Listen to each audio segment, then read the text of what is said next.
వేసవికాలం వచ్చే లోపల ఒకసారి మిరియాల టమాటా రైసాన్ని ట్రై చేయండి కంపల్సరీగా.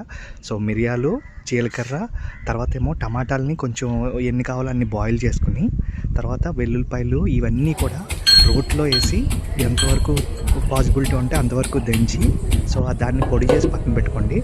సో టమాటాలని ఇందాక ఉడకపెట్టాం కదా, సో వాటిని గ్రైండ్ చేసి పక్కన పెట్టుకోండి. తర్వాత కొత్త ప్యాన్ తీసుకుని దాంట్లో ఆయిల్ కానీ నెయ్యి కానీ వేసుకోండి. కొంచెం తాలింపు దినుసులు, కరివేపాకు వేసి, తర్వాత పచ్చిమిర్చి వేసిన తర్వాత ఉల్లిపాయలు వేసుకోండి. కాసేపు వేగిన తర్వాత మనం ఏదైతే ఇందాక కలిపి పెట్టుకున్నామో ఆ పౌడర్ వేసేసేయండి.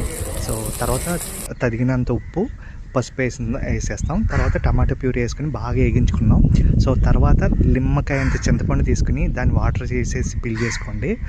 తర్వాత కొత్తిమీర ఇవన్నీ గార్నిష్ చేసుకున్నట్టు కంపల్సరీ చేసుకోండి.